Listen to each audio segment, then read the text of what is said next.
So, hello everybody. Hello, Venerable Sir. Hello, Venerable Sir. Hello, Venerable Sir. Nice to see everyone. So let's start by meditation right away. You can sit in a comfortable meditation posture. Make sure your legs, hands, and face are visible in the camera.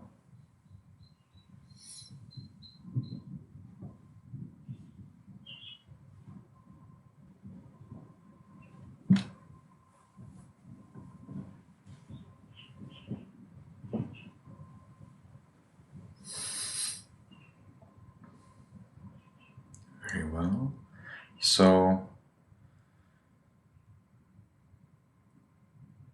as we keep our back erect and side cast down, we can make the first determination in our minds voicelessly. From now on, for 15 minutes, I will meditate on muscles and radiate loving kindness without any movement.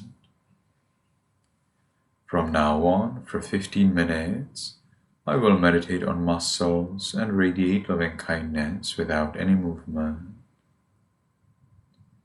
From now on, for 15 minutes, I will meditate on muscles and radiate loving kindness without any movement. And with that determination, we can gently, lovingly notice the flat piece of flesh at the top of the head. We allow it to be heavy and changing.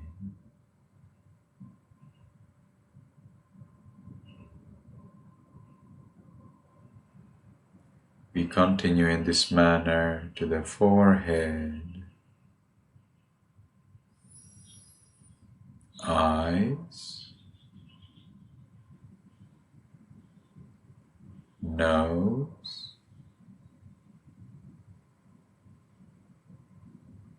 lips, chin, cheeks, ears, back of the head.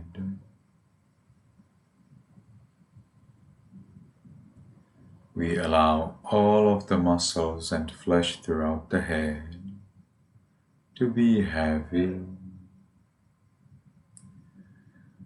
and changing.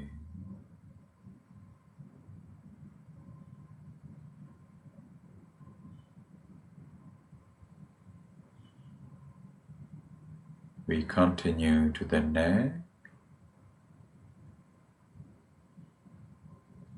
shoulders, arms, elbows,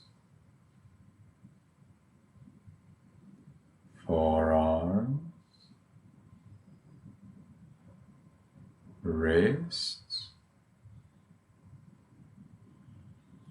palms, fingers, tips of fingers,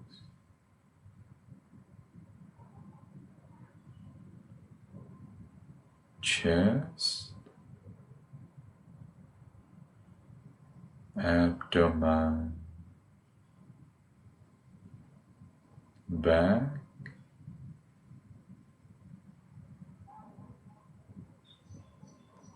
we allow all of the muscles and flesh throughout the upper part of the body to be heavy and changing.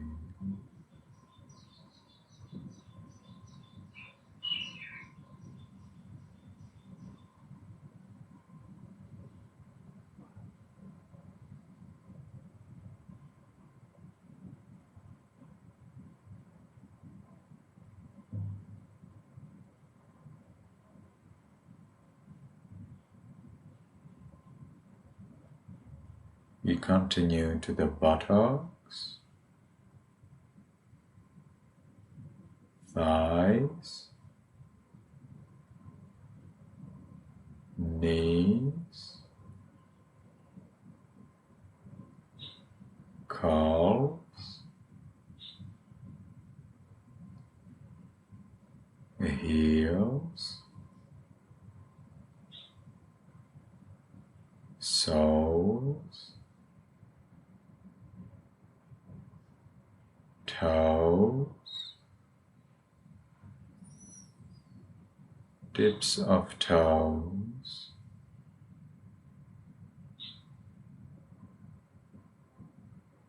we allow all of the muscles and flesh throughout the body to be heavy and changing.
We can allow all of the body parts to be changing.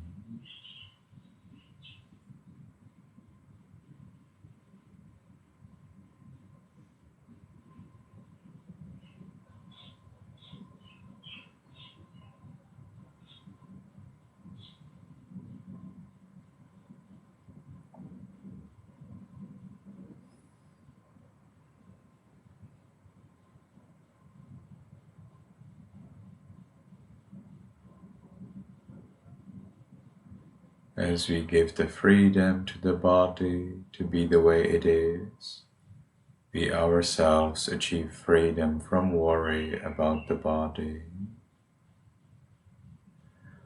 Let's watch this freedom. Let's enjoy this peace.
Now, when we have grown our peace, we can share it with other living beings. We start in our room, in our minds, voicelessly. We can wish, we can allow. May all beings in this room be in peace.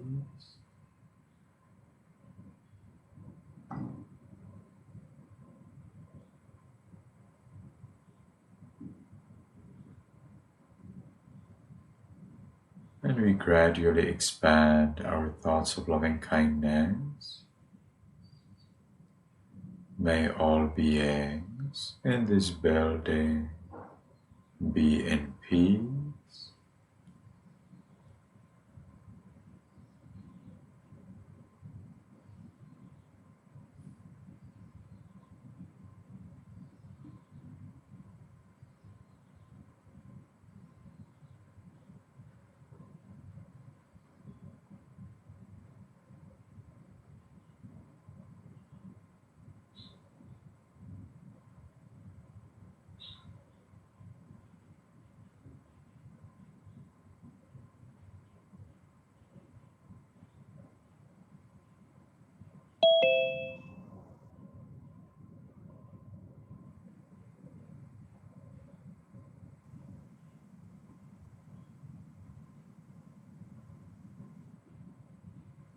May all beings in this village or city be in peace.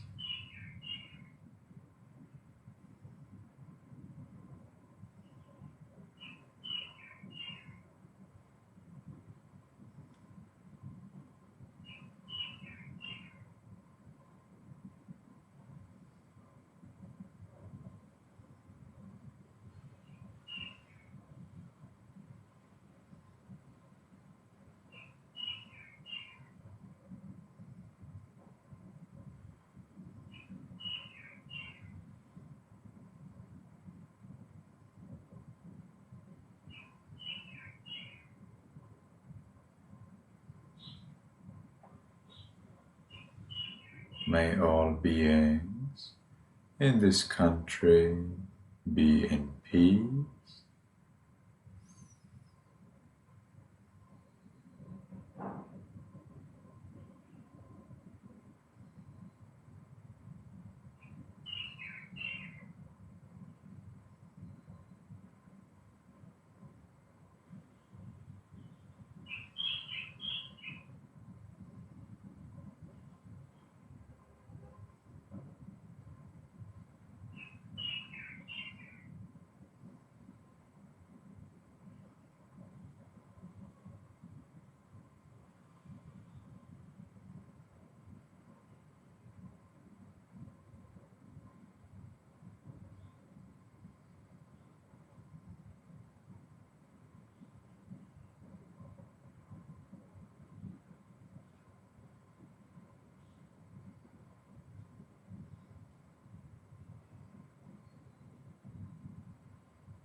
May all beings on this continent be in peace.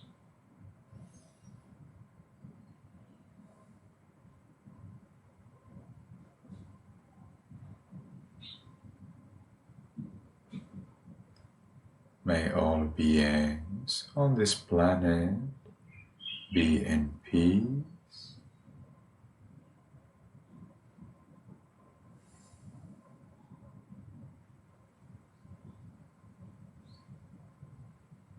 May all beings, including me, be in peace.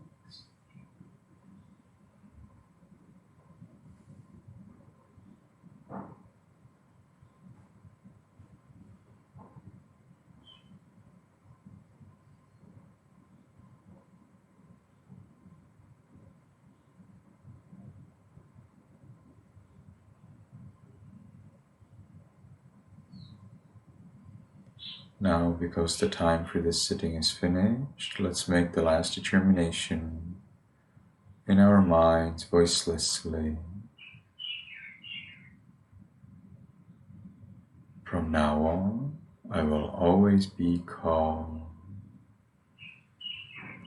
From now on, I will always be calm. From now on, I will always be calm.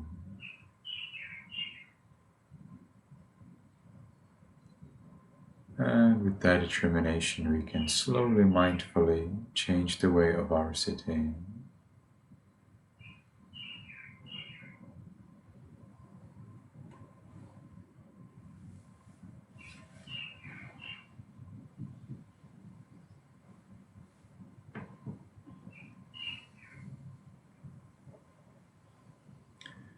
And when we have changed the way of our sitting, it means Caitlin and Alma, Sandy also need to change the way we are sitting. We can take one more minute to enjoy the peace we gained in meditation.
Tak můžete přijít blíž ke kamerám.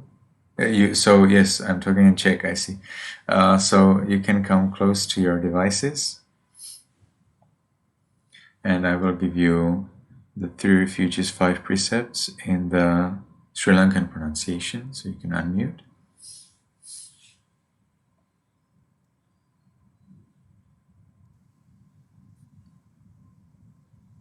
Okay. Yamahang vadami tang vadetha. Mama Bande. Aham bhante. Aham Bande. Tisaranena saha. Tisaranena saha. Panchasilang dhammang yajami. Panchasilang dhammang yajami. Anuggaham katva. Anuggaham katva. Silang detha me bhante. Silang detha me bhante. Anukampang upadaya. Anukampang upadaya. Dutiyampi aham bhante. Dutiyampi aham bhante. Tisaranena saha. Tisaranena saha.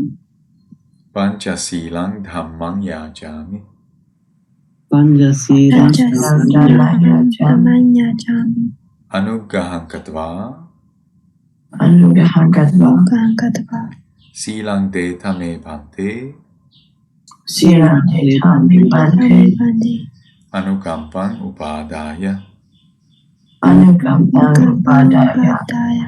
Tatiyampi aham bhante. Tatiyampi aham bhante. Tisaranena saha. Tisaranena saha. Panchasilang dhammang yajami. Panchasilang dhammang yajami. Anuggaham katva. Anuggaham katva. Silang detha me bhante. Silang detha me bhante. Anukampang upadaya. Anukampang upadaya. Namo tassa bhagavato arahato samma sambuddhassa.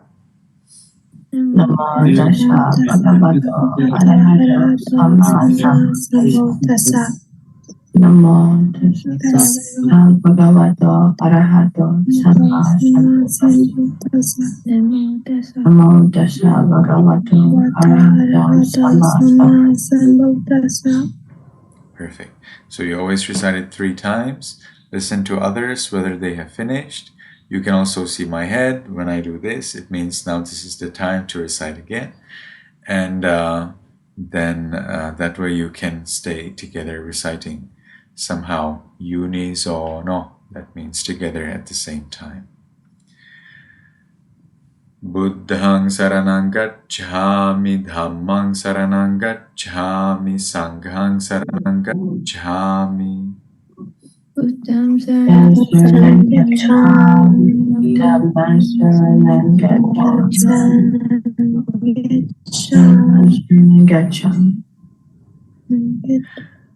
Dutiyampi buddhang saranang gacchami, dutiyampi dhammang saranang gacchami, dutiyampi sanghang saranang gacchami.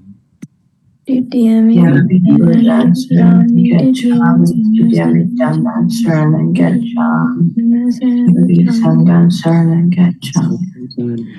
Tatiyampi buddhang saranang gacchami, tatiyampi dhammang saranang gacchami, tatiyampi sanghang saranang gacchami.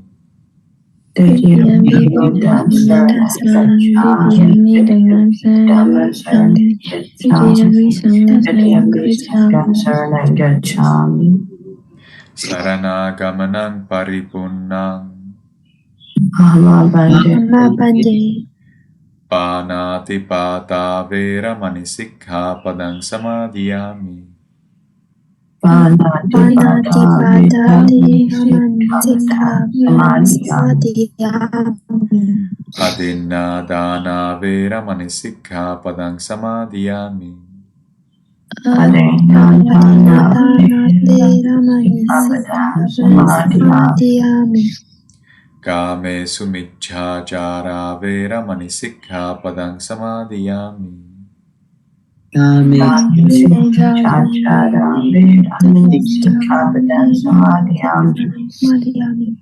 Musāvādā veramani sikkhapadang samadhiyāmi.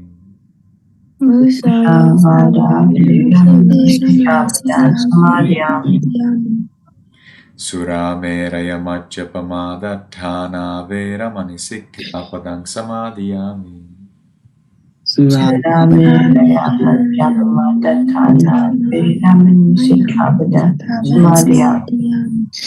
Tisaranena saddhiṃ pañcasīlaṃ dhammāṃ sādhukaṃ surakkhitāṃ katvā appamādena sampādetha.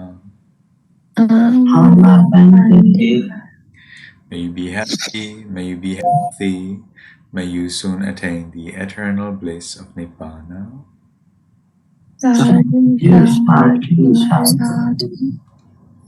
Okay, very well. So we have here some problem with the attendance. If I look at grade 5, I will show you the attendance situation at this moment.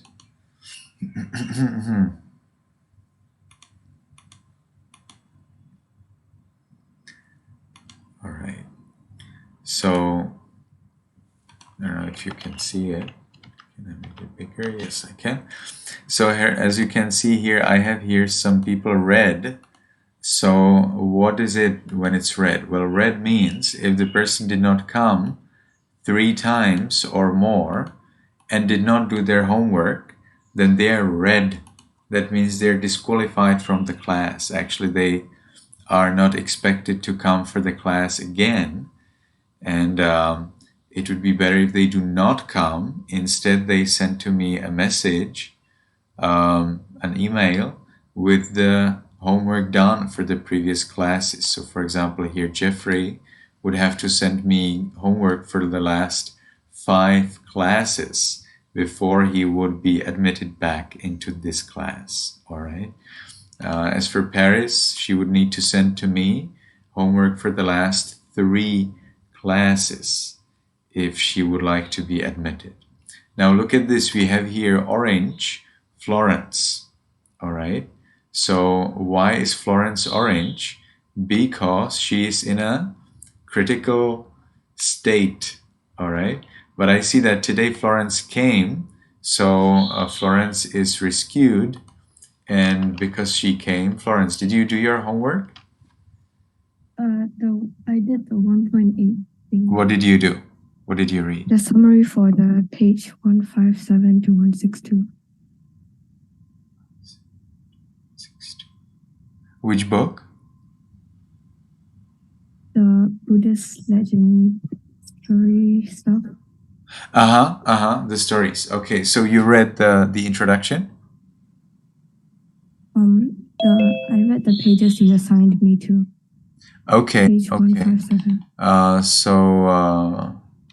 Well, you need to know which pages you read. So what were the pages you read? 157 to 162. 157. Yes, I see it here.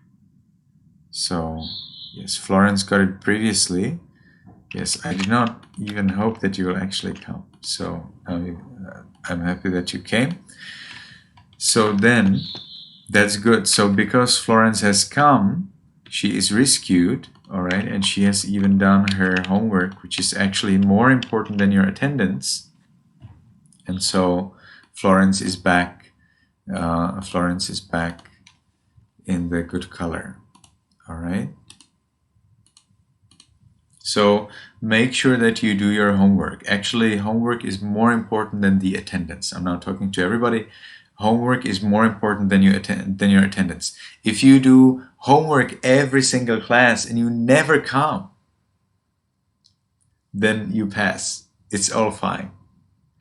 But if you do not do your homework, then even if you come after 3 attendances without homework, actually you're disqualified.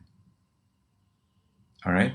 You can again reapply by sending to me the homeworks for the last for the last 3 classes where you did not do homework. And that's always fine. You can always reapply. But the reapplication is a little difficult because you need to do the homework for the last time. So then, that's good. We got Psho today. That's very good. Psho, did you do your homework for today? Which is 30. Psho. Yes, 11? I did. I didn't know which part to do, so I did part 1, page 205 to 210. Okay. Well, actually, you had to do all of the 111. So. Okay, 111. If you did part, doesn't matter. Somebody else has it, so hopefully they did it full. Okay, so I'll do attendance right away, so you see how it works.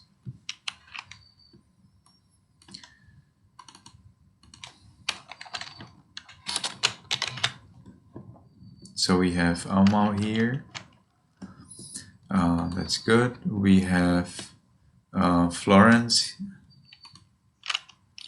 here. Jeffrey did not come. Caitlin is here. Langham did not come today. I don't know whether Langham did her homework, so I will have to check that out. And then if she did, then she will have green cross. And when you have green cross or green X, it is totally fine. So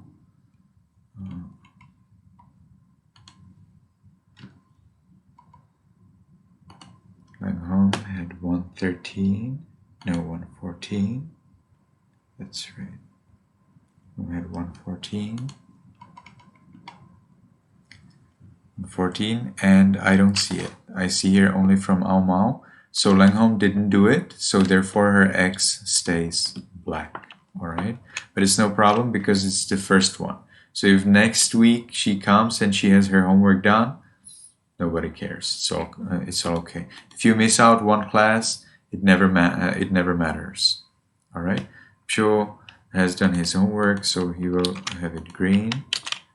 And Sandy, Yaza, Yamo. I will check for Yamo.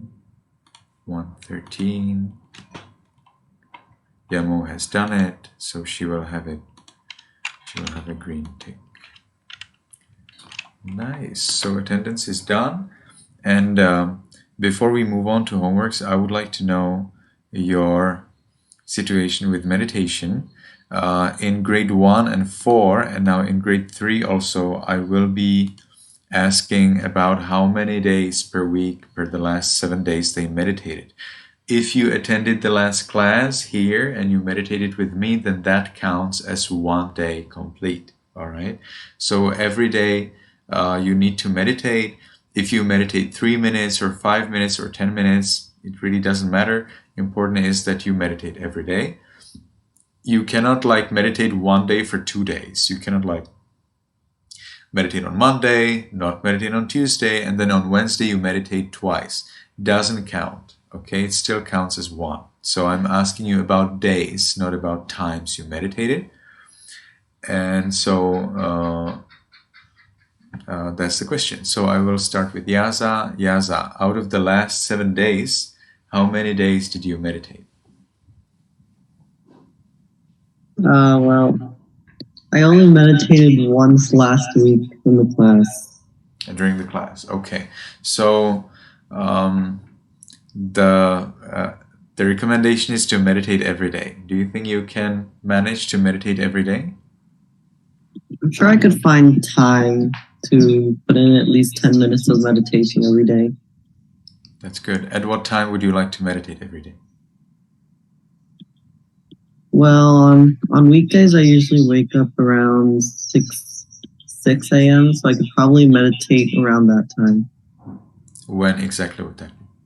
5:10 or 6 a.m. or 5:50 or 5:55? At what time exactly would you like? I would say 6:20. 6:20. So what would you do between 6 and 6:20? That's when I basically get out of bed. You get out of bed during 20 minutes? Can you tell me more about that? Okay, get out of bed and prepare. What can I know? What do you prepare? What do you do? Brush my teeth. I see. You Personal do hygiene. Okay, self-hygiene, self-care. So, what about to do meditation first? If you do actually meditation first, then you do not need to think about meditation. And as you do hygiene, if something gets broken or something is not available or you need to resolve something, then you would not have opportunity for meditation. So it is better actually to meditate before you do your self-hygiene, your hygiene. What do you think about that? I could manage that. You could manage, yes. You can meditate on your bed. Where exactly would you like to meditate?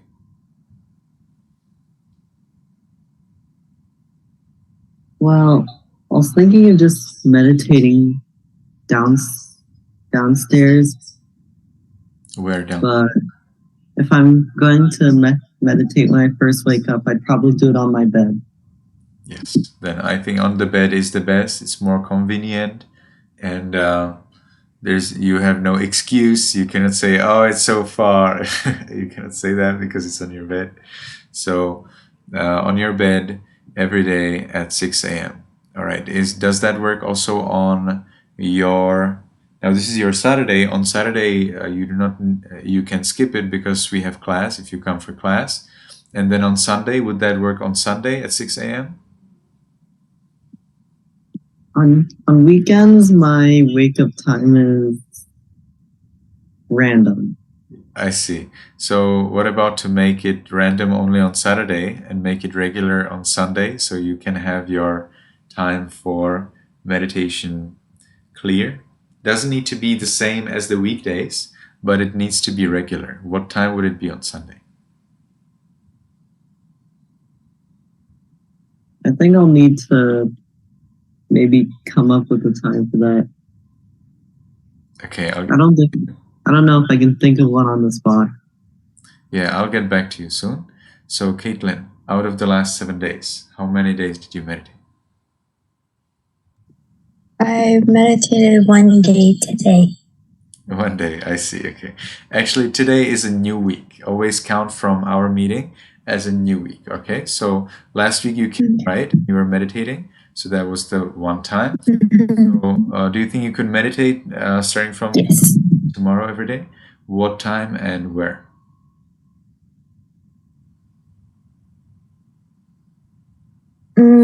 I'm not sure I can do every day. I can do 5 or 6 days, but I don't think I would be able to do 7 days as school is almost ending and I have to study for my finals. But I'll try my best to do every day. And as for the time, I think I can do before I sleep like 10:30, but some days I do stay up to study. So those might be the days that I might have to sacrifice meditating. What about if you meditate in the chair in which you study? You do not need to sit down for meditation posture. You just take a break in your study for 5 minutes and you meditate so that you gain your energy, you gain your mindfulness. So then your study is actually accelerated. Right? So then those days when you study intensively at night, you can just as you're sitting on your chair, you just erect the back. Do not lean over the back of the chair. Erect the back. Make sure your thighs and calves are in 90 degrees.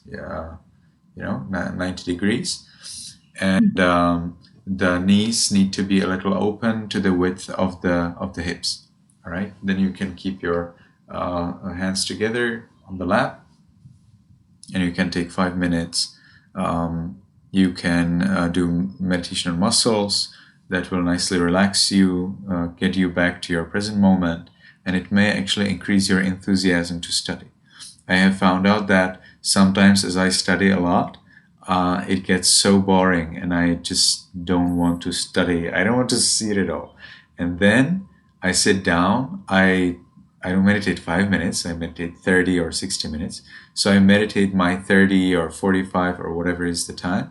And then suddenly I regain my enthusiasm and then I study.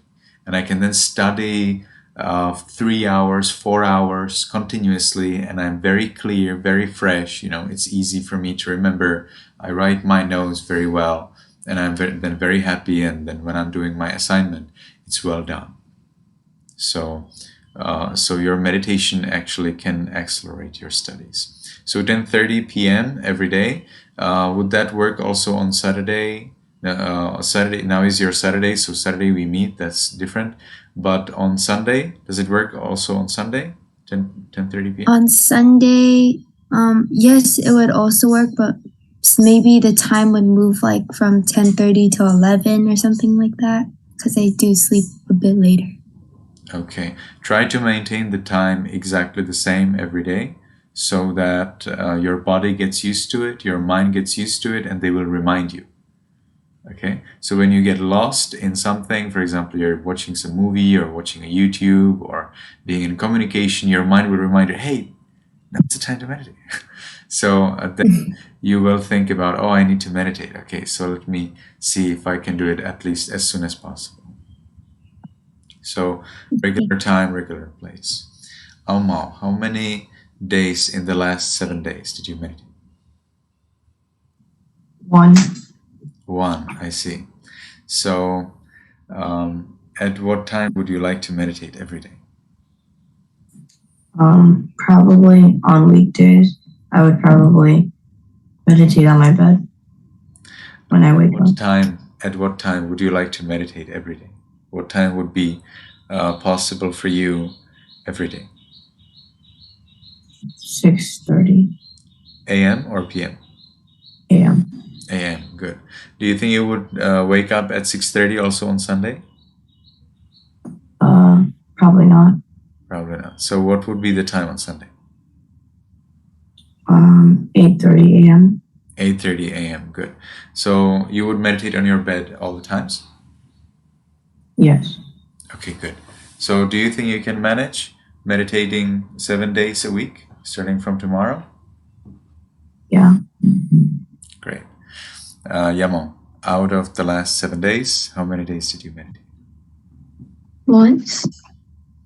Once, I see. So at what time would be comfortable for you to meditate every day starting from tomorrow? 9:30 p.m. 9:30 p.m. Would that work every day? Yes. Yes, perfect. So where exactly would you like to meditate? Probably on my bed or in my desk chair. Okay, you need to choose one. Which will it be? Bed. Bed, okay. Sandy, how many days did you meditate? Once. Actually, you may like to know that in grade 1 and grade 4, more than 50% of the students meditate at least 5 or 6 days every week. All right. Many students actually meditate 7 days every single day in grade 1, grade 4. So you are now grade 5. So it would be good if you get inspired and you meditate carefully all 7 days every day. All right. Otherwise, you come to the level of grade 4 previous year. Okay, so Sandy, at what time would you like to meditate every day starting from tomorrow? Probably 3:15 p.m. 3:15? Are you sure you will not be traveling or studying or at school or something like that? That's like after the time I come back from school, so it's right after. I can meditate then and then work. Are you sure nothing will disturb you at that time? For the most part, no. Okay, if something disturbs you and you miss out, what will you do? Meditate a little later. A little later, I see. Okay. Those who meditate in the morning or in the afternoon have an advantage, because if they miss out, if they forget, they can meditate later in the day. All right. Now, those who meditate at night do not have that advantage. If they miss out, then the day is gone. All right. So then they do not have their 7 days nicely. So I recommend to you all to consider meditating in the morning. so that you then do not need to worry about it if you forget, or if you're very, very tired at night. Imagine you're extremely, extremely tired at night. Well, you may not be enthusiastic to meditate, right? So you can consider that. The time that you told me is not fixed, all right? So it's fixed for you, but you can change it. You can change your fixed time, but it needs to be fixed, all right? So ideally, you try 1 week, a certain time, and then you think, this week I had these problems, those problems. Let me try a different time, and then you try the different time for the other 7 days. Okay, Pyo. Probably 10:30. PM or AM? PM. PM. Okay. Where would you like to meditate? I can do it on my bed. How many days out of the last 7 did you meditate? I didn't get to meditate this week. I see. Yeah, and I thought actually the last class when I was in Thailand, you know what happened? I had Wi-Fi name and password on the card in the hotel, on the card that you put into this little hole. When you go to a hotel, you get a card with key, and this card is inserted in a certain hole in the room. And then when you insert the card into that hole, then you get electricity in the room. When you remove the card, you have no electricity. So in the hotel, I removed the card because there was the Wi-Fi name and password. And the electricity did not turn off. But then after some time, it turned off. And I didn't realize that it may be caused by the card. So actually, that's how I didn't have electricity. So then I told my assistant, who was in a different room, that I don't have electricity. And he says, I have electricity. And then he says, do you have the card in the hole? And I say, oh yeah, I don't have it there. So I put it there and I got electricity. So that's why. And so Pyo, I found out that I actually just need to put the card back into its right place. And that's why we resumed the class about 15 minutes later, right? So we had the class. Okay, so Florence, how many days out of the last 7 did you meditate? Does it count if I meditate to sleep? No, that doesn't count. Must be separately to meditate. Then 0 times? 0, okay. If you can meditate on the car, when you're sitting on a car, when you're going to school, you can meditate in a chair, that's all fine. If you meditate on the car, you need to lean on the back of the seat, okay, for your safety, that's important. But it's a separate time only for meditation, all right? The only purpose is to meditate, to calm down, to be with your meditation object. That's the purpose, not to fall asleep or anything else. Of course, you are aware that your meditation will support the other things that you're doing, but you meditate, the main purpose is to be with your object, to calm down, to be in the present moment. All right, so let's move on to your stories, to your summaries. So Almao, you were reading the introduction, right? Which pages? You didn't really assign me a page, so I didn't really do it. I see. So for the time being, have you read the introduction? Any part of the introduction? The first 20 pages. First 20 pages, okay. So see if you can read 20 to 40 for the next week. Who else? Oh, that was Langham, right? So Langham is not here. So Almo, please read 20 to 40. And I will be listening to stories. Let's start with 111. Almo, can you please? Okay, Almo, did you do summary for story 111? Yes. Okay, I'm listening. I'm going to find my notes.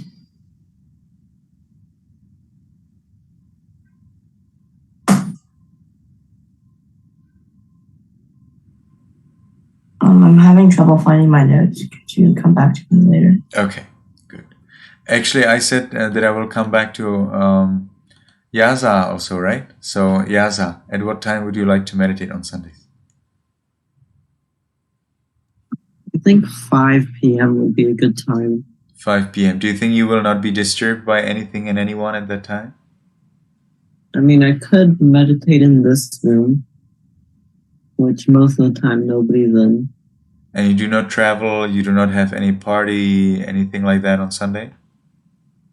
Not often. Not often. So if it happens, then what will you do? I'll probably have to push it to a later time. So what would be the later time?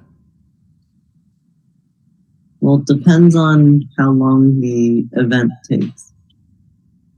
So what would be the time that most probably you will always be available for meditation? Before I sleep, at least. What's that time? Could be 11, 10, 30. What time? 7 to 9. 7 to 9. Okay, so choose one. Choose one. What about 9? Do you ever go to sleep earlier than 9 on Sunday? Not really. I stay up. On. Okay. Like, yeah. I go around to go to sleep around 9. Okay, good. So what about to keep 9 p.m. for your meditation every Sunday, starting from now? Okay. Okay, so then you have it regular and you do not need to worry about that. And your mind also will be set up. So you made the determination, so your mind at that time already is clear that, okay, this is my meditation time. And so when you meditate, it's calmer, easier, and you're more open to sit down and meditate at that time because you are already prepared from the previous days. Oh yeah, on Sunday, 9 p.m. I meditate. Good. So that's what we've resolved. And now I will. So Amma, are you ready with your note? Yes. Okay, I'm listening. In Savatthi, there lived a senior layman who distributed alms to monks. After some time, a disease attacked the layman and his body began to fail. So he sent word to the Buddha to bring him monks. The layman told the monks to recite the Satipatthana Sutta, and at that moment, from the six worlds of gods, many deities told the layman to leave the world, but the layman was unwilling to be interrupted in listening to the law and said, "Wait." The monks, thinking that he was speaking to them, stopped their preaching and left.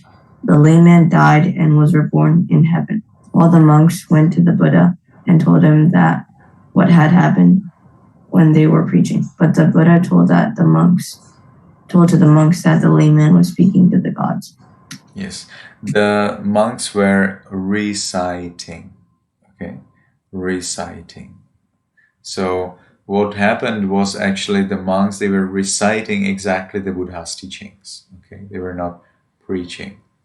Preaching is, you could theoretically use it in Buddhism, but usually we say give a Dhamma talk or Dhamma discourse. Give a discourse. I'll write it for you.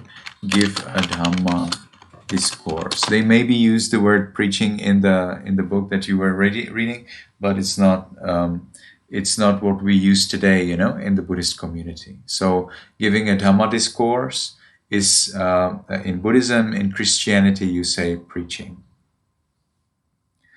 All right. Then, Pyo, can you please read for us your summary for whatever you have for story 111? King Alapa and King Bentipaka, lifelong friends and rulers of their respective kingdoms, retire from the world and become ascetics. They agree to live apart, but light a fire every night to show each other that they're alive. When Vetrapaka dies and is reborn as a prince of deities, he disguises himself as a wayfarer and visits Alkapa to tell him of his rebirth. Alkapa complains about being bothered by elephants and Vetekepa gives him a lute and teaches him spells to charm them away. Alkapa then lives in peace and is able to drive the elephants away with the lute and spells. Sure, I think you read something else than 1:11. It seems you read 2.1. So that's not exactly it. Never mind, maybe the instruction was not clear, but do you have a note for 1:11? It's the same that Yaza was reading from. Sorry, Alma was reading from. Yes, could you come back to me? I gotta find it really quick. Okay. So then let's move on to 1:13 from Caitlin. Read first the name of the story, and then please read your summary. 113. Lady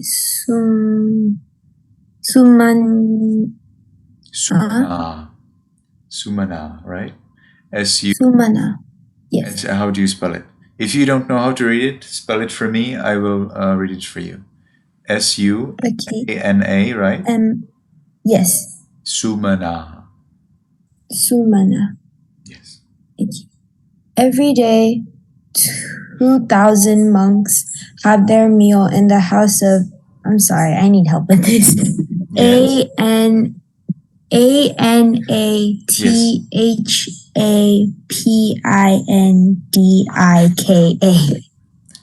Anatapindika. Anatapindika. Yes. Can you try it again? Anatapindika. Perfect. Very well. At Savatthi. Anyone who desires to give alms at Savatthi needs to seek the two lay disciples. Both of the disciples deeply understand the tastes of the congregation of monks, and they understand what to do. That is why whoever desires to give alms takes the disciples with them. This is why they are unable to minister to the monks in person in their own houses. See if you can always read disciple. All right. It is discipline. That's right. But the person is disciple. All right. Disciple. Not disciple. Okay. Very good. Thank you very much. And so this was 1:13. So now let's look at 1:13 again from Yamo. Visakha appoints Sumana to minister at the congregation of monks who obtained the fruit of the second path, but she couldn't get married. She died, but when she died, she was old in the path, so she was reborn in the world of joy. Yes, that's right. So here, what is a very interesting point is that an enlightened person could be so desirous, of marriage. And so much desires that they'd even die. So do not think that an enlightened person has no more desire. No, they do. But this is only for the first and second level of enlightenment. All right. As soon as it is third level of enlightenment, then the desires are basically gone. There's only desire for meditation pleasure. The fourth level, the highest level of meditation, of enlightenment, has no more desires. That's totally desireless. So there, if you see there any desire, you need to realize that there is some reason behind. So it's not a desire for the person, but there is some reason why the monk or the person shows as if they were desiring. All right. So it's a little complicated. Okay, so let's move on to the other story. This was 1:13. Pshu, have you found your story 1:11 summary? Yes. There was a layman who had 7 sons. Each of the sons gave regular tickets: porridge tickets, food for the warning moon, food for the new moon, invitation food, fast day food, visitors food, and food of the seasons to the rain. The layman asked to hear the Satipatthana Satipatthana Sutta. Satipatthana Sutta from the Buddha's Satipatthana Sutta. Satipatthana Satipatthana Sutta. Sutta Yes. from the Buddha's discipline on his deathbed. When the disciples, Disciples. When the disciples began to recite the sutta, 6 chariots from the 6 worlds of the gods approached the layman, offering to convey him to their ancestral world. The layman was unwilling to be interrupted in listening to the sutta and asked them to wait. When the monks stopped their recitation,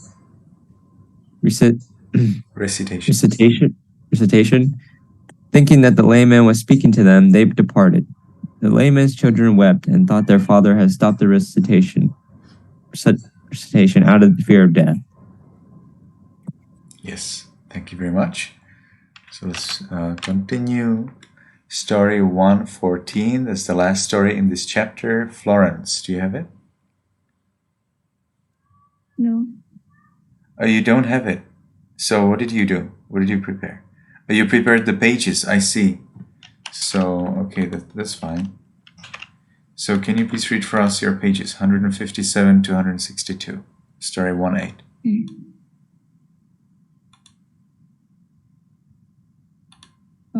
Upatissa attained the fruit. Upatissa attained the fruit of conversion and informed the elder that he was leaving to tell his friend of his accomplishment. After asking where the teacher resided, on his way, the wandering I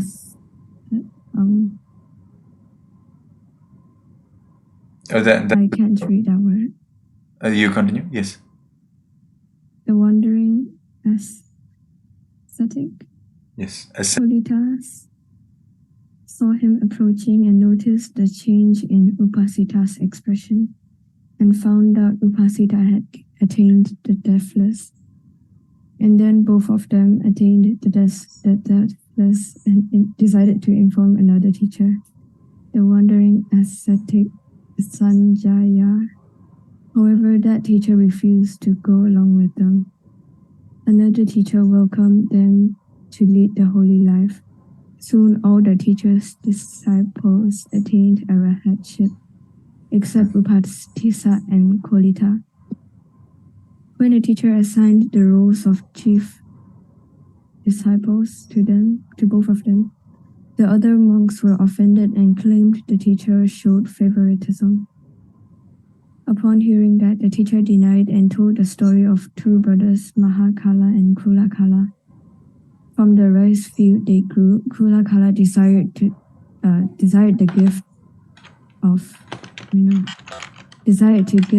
congregation of monks with unripe rice, and convinced his brother to allow him to do so.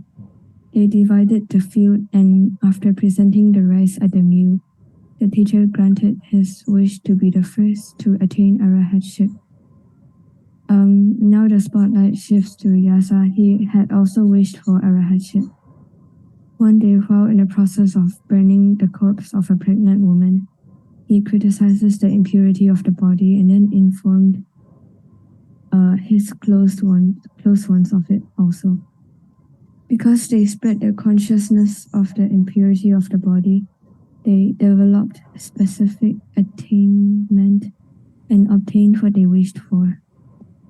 The 30 noble youths used to be 30 evildoers, but they kept the 5 precepts for 60,000 years. The 3 brothers, Uruvela Kassapa, Nadi Kassapa, and Gaya Kassapa also performed work of merit to obtain their earnest wish. So is this what you wrote, your summary? Yes.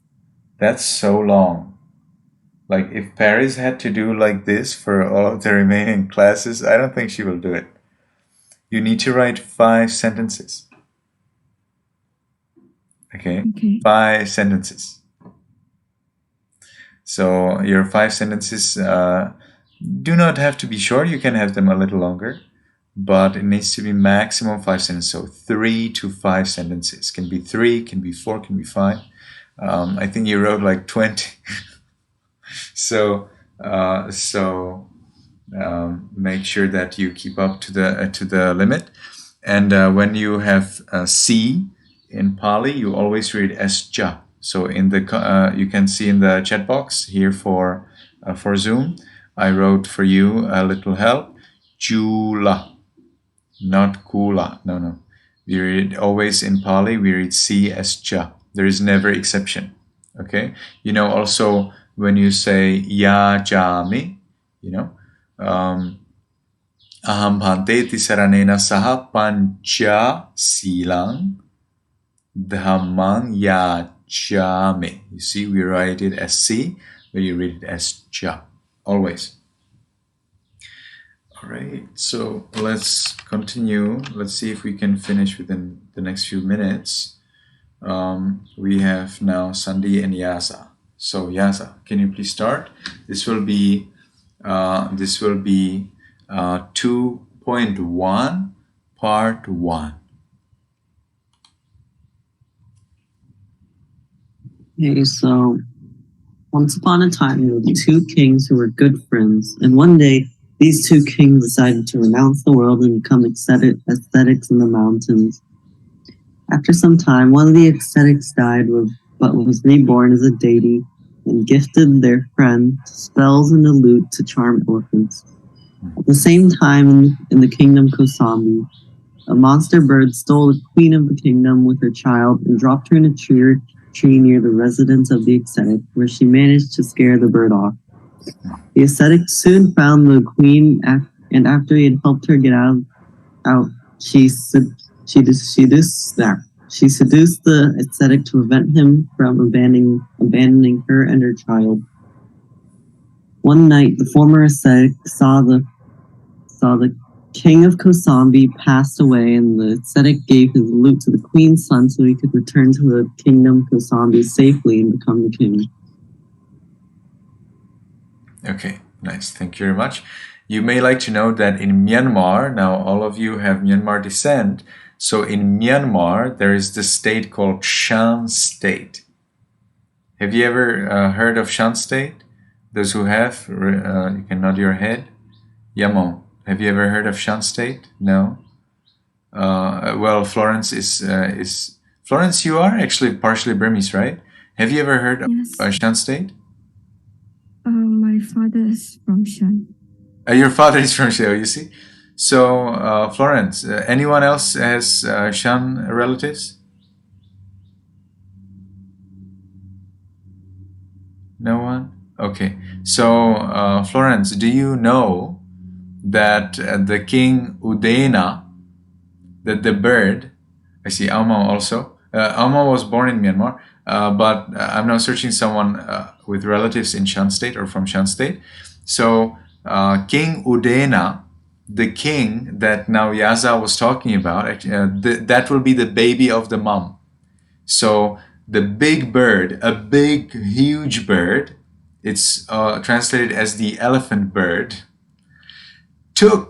it snatched the queen, the pregnant queen, from the palace, and it carried her away. And then it kept that lady on the nest. The lady was able to get rid of the bird. And an ascetic came and found this lady on the tree. So the lady came down and she lived with the ascetic, and she gave birth to a baby. And that baby later became the King Udena. This story is all about King Udena and other people related to King Udena, okay? Sama, Magandia, Vasudadatta, and others. And the Buddha, of course. So, King Udena, but King Udena is like the main person here in this story, even though it's called according to Samavati, who was the wife of King, who was one of the 3 queens of King Udena. Anyway, you will learn later. So King Udena, and so his mom was carried by this bird, and in Shan state, they believe that this tree, okay, the big bird, carried the queen to a tree in Shan state. That the tree was in Shan state, and King Udena was born in Shan state, and he was the king of Shan state. That's the Shan belief. All right. So have you ever heard of that? Something like that? Florence? No, not at all. So Shan state is, tracing its history to King Udena, to the Buddha's time.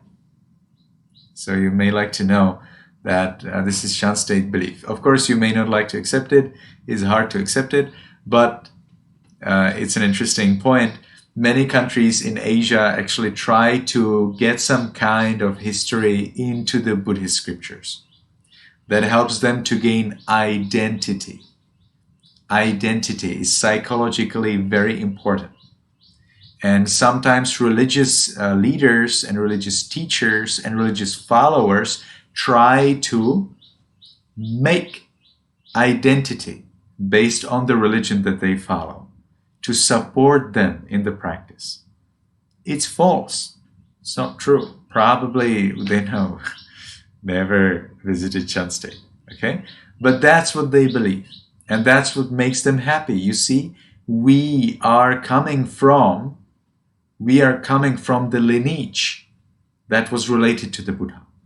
Udena was, I think he was not related to the Buddha. Maybe he was. Here I'm not sure. But the Shan people take themselves as, historically connected to the Buddha. So it's nicer for them to be Buddhists because they feel this is part of their identity. Identity is extremely important. All right. As you gradually get older and older, you will be seeking your identity, all of you. And this is very important, especially in this age when you're teenagers. Your number one goal is to find your identity, who you are.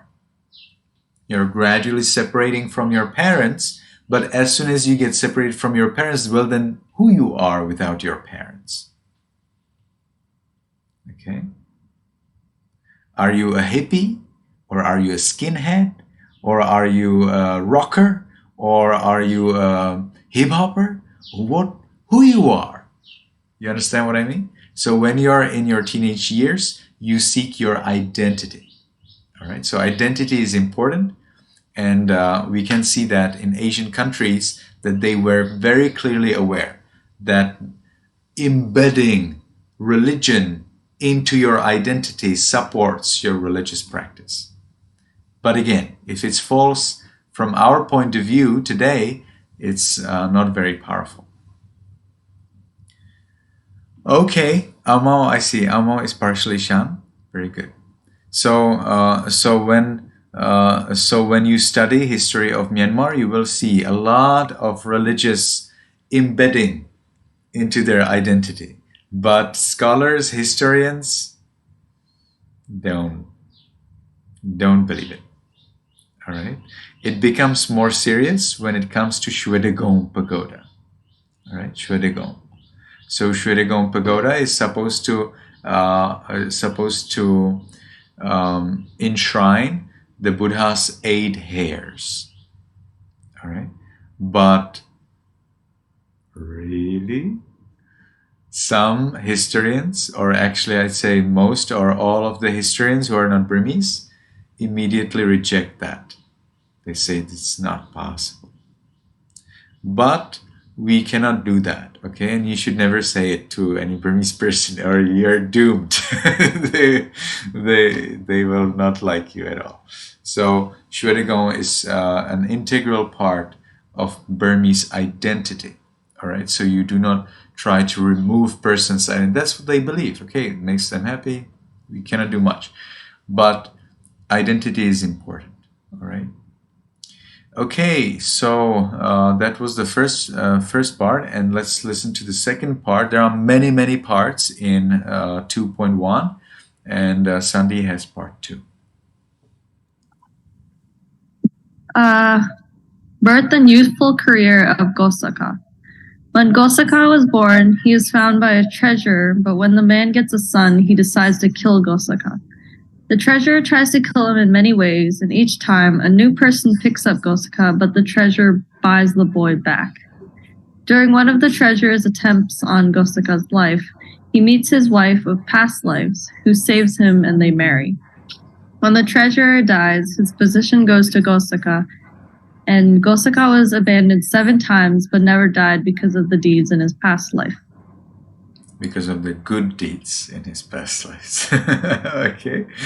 So yes, this Gosaka will later become an important person in the story. So the story first, introduces you to the personages in the story, and then you will try. It's not easy. This is a very big story. Then you will try to put the persons together so you understand why actually each and every part is important for the story. Okay, so that's for the story. Our time is up. It's long ago up. So it was a pleasure to see everyone. I will assign to you your reading and tell you in Viber so that you enjoy your time by anything else useful. And see you next week. May you be happy, may you be healthy, and may you be successful in everything you do. Bye, Venerable Sir. Goodbye, Venerable Sir. Goodbye, Venerable Sir.